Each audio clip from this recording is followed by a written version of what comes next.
Police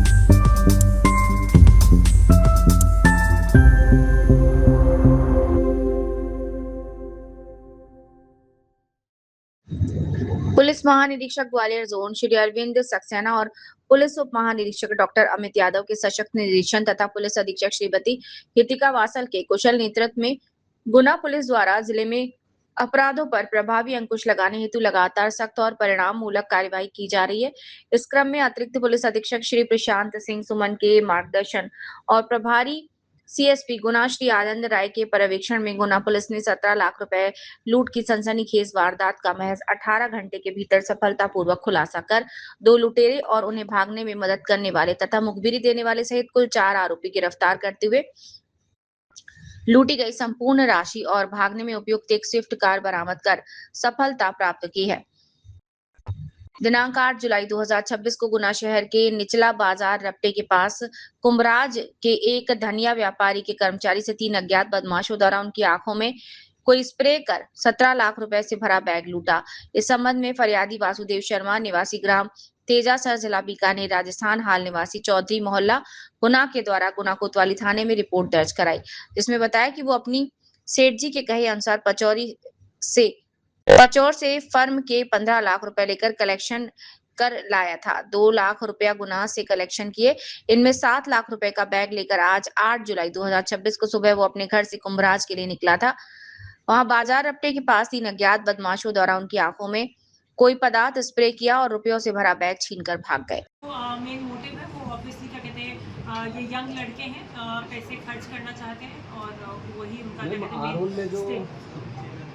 काम कर की घटना है जो कि बहुत ही गंभीर घटना थी, जिसमें निचले बाजार में एक एजेंट जो था, जो कि धनिया व्यापारी के लिए काम करता था, वो जा रहा था। 17 लाख रुपए उसके पास बैग में थे। वो पेमेंट जो था वो राजगढ़ जिले से लेकर आ रहा था और 3 लड़कों द्वारा उसकी आंखों में लाल मिर्च का स्प्रे किया गया और उसका बैग छुड़ा के वो लोग ले गए। गंभीर ये घटना बहुत ही गंभीर थी और इसमें तुरंत सीएसपी और एडिशनल एसपी के अंदर टीम्स गठित की गई। इसमें टोटल 4-5 टीम्स गठित की गई जिन्होंने डिफरेंट काम किया। कंट्रोल रूम की टीम जो थी वो सीसीटीवी देख रही थी। इसके साथ पूरे ज़िले में चेकिंग लगाई गई।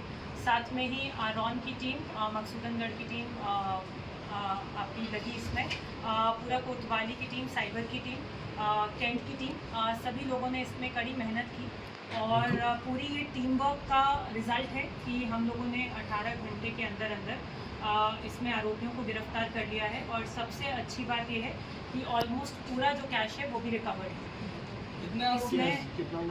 इसमें काफ़ी मेहनत लगी है। ये जो आरोपी थे ये सबसे पहले भोपाल की तरफ भाग गए थे और उसके बाद भी इनके फ़ोन वगैरह सब बंद थे और क्योंकि इनको शक हो गया था और फ़ोटोज़ इनकी वायरल होनी शुरू हो गई थी, ये भोपाल से दोबारा सिरौन से होते हुए आरॉन के जंगलों की तरफ आ गए थे और वहाँ पर इनको बाद में गिरफ्तार किया गया है। पुलिस द्वारा इसमें कड़ी मेहनत की गई है। इसमें मुख्य आरोपी जो थे वो 3 थे, राघव शर्मा और सौरभ यादव, जिनको अरेस्ट कर लिया गया है और साथ में एक रुद्र गोस्वामी था जिसकी अभी भी टीम लगी हुई है और उसको भी शीघ्र गिरफ्तार कर लिया जाएगा। इसके अलावा इनको जब ये यहाँ पे लूट करके निकले तो इन्होंने अपने दोस्त राहुल जाटव को संपर्क किया जो गाड़ी से इनको स्विफ्ट गाड़ी से इनको लेकर गया भोपाल की तरफ। तो उससे भी पैसे जब्त किए गए और वो गाड़ी भी जब्त की गई है स्विफ्ट जिससे ये भोपाल गए। और साथ में जो ये पूरी प्लानिंग में शामिल था विजय यादव, उसको भी पुलिस द्वारा अरेस्ट कर लिया गया है। तो इसमें अभी 4 आरोपी जो हैं वो गिरफ्तार कर लिए गए हैं, जिसमें से 2 जो मेन घटना में शामिल थे, एक व्यक्ति जिन्होंने इसकी मदद की इनको भोपाल तक लेकर जाने में और एक अन्य व्यक्ति जिसने पूरा इस चीज़ को प्लान किया।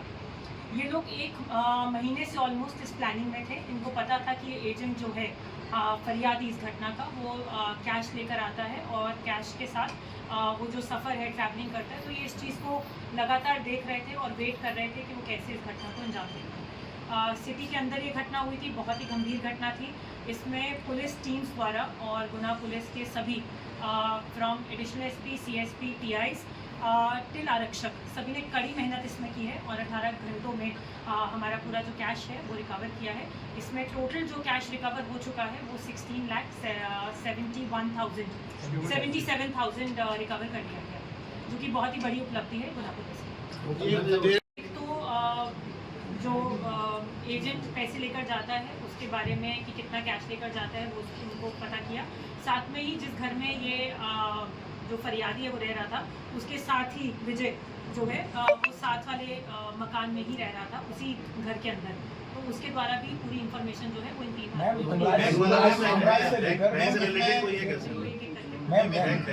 घटनाओं की चुनौतियाँ थी वो ये थी कि सीसीटीवी कैमरा में तो इनकी फ़ोटोज़ आ गई थी और आइडेंटिफाई भी थोड़ी देर में होने शुरू हो गए थे, परंतु उसके बाद इनकी लोकेशन जो थी वो नहीं मिल रही थी हम लोगों को और लगातार ये लोकेशंस भी चेंज कर रहे थे। जैसे ही इनकी पिक्चर्स वायरल होनी शुरू हुई मीडिया ग्रुप्स में तो ये लोग लगातार पहले भोपाल चले गए, फिर भोपाल से सिरौंज की तरफ चले गए। तो टीम्स को लगातार इसमें बहुत मेहनत करनी पड़ी, डिफरेंट लोकेशंस में घेराबंदी करनी पड़ी और उसके बाद जो है अभी राघव शर्मा, सौरभ यादव और रुद्र गोस्वामी के ऊपर अपराध पंजीबद्ध है।